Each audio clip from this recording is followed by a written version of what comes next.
यहाँ उपस्थित सभी बड़े बुजुर्ग, महिलाएं, युवा और बाकी पार्टी के कार्यकर्तागण, आप सभी के प्रेम और अपनेपन के लिए बहुत बहुत धन्यवाद। ये मेरा सौभाग्य था कि मुझे यहाँ आने का मौका मिला और अपनी बात रखने का मौका मिला।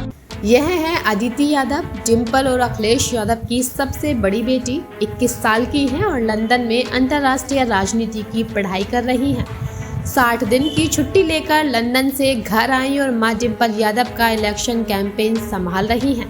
जिंदाबाद जिंदाबाद जिंदाबाद, साइकिल वाले खाने में। प्रचार के दौरान कई महिलाएं उनके पैर छूने लगती। अदिति झुककर धीरे से कंधा पकड़ती और उन्हें ऊपर कर देती।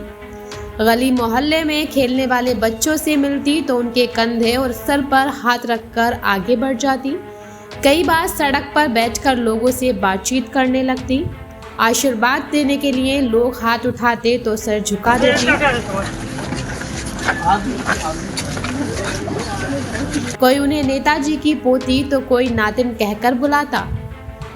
दरअसल अदिति 20 मार्च को पहली बार मां डिम्पल के साथ चुनाव कार्यक्रम में नजर आईं।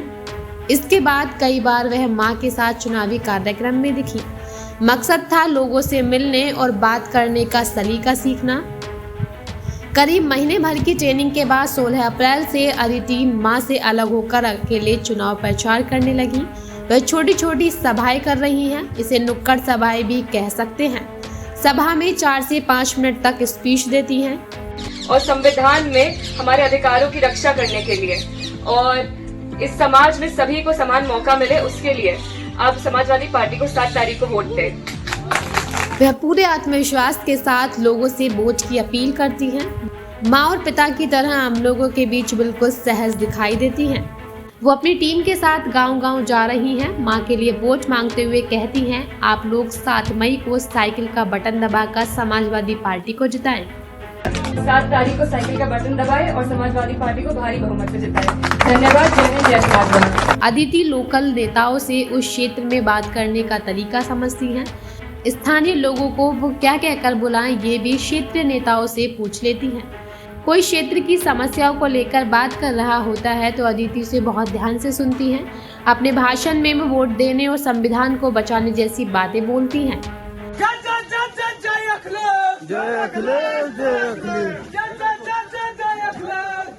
अदिति जनसंपर्क के दौरान गली मोहल्ले में खड़े हुए लोगों से बात करने लगती हैं। दादी चाची को नमस्ते करके उनका हाल पूछती हैं।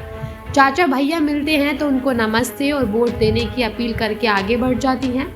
एक बार बकरी का बच्चा आ गया तो उसे पुचकारने लगी। लोग कहते हैं कि अदिति में नेताजी मुलायम की छवि दिखती है। अदिति की इलेक्शन कैंपेन प्लानर पल्लवी कहती हैं कि 40 दिन हो गए हैं, अब तक वो 120 गांवों तक पहुंच चुकी हैं। अदिति राजनीति में काफी इंटरेस्ट रखती हैं। वो पढ़ाई भी इसी विषय पर कर रही हैं। क्षेत्रीय नेताओं से बात करके वहां के मुद्दों को समझने की कोशिश करती रहती हैं। अभी तक हम लोग करहल और किशनी के आसपास के गांवों को कवर कर चुके हैं। अदिति अभी अपने सैफई वाले घर पर रह रही हैं। 20 मार्च से यहीं रुकी हैं। रोज सुबह हेल्दी नाश्ता करके चुनाव प्रचार के लिए निकल जाती हैं। वो अपनी मां की तरह डिसेंट लुक के साथ लोगों के बीच जाती हैं। वो अधिकतर लाइट शेड के सूट ही पहनती हैं, जिसकी लंबाई घुटनों से नीचे तक होती है। चेहरे पर थोड़ा सा भी मेकअप अप्लाई नहीं करती हैं। उनका नाम मुलायम था, उनका नाम मुलायम था। ठीक है।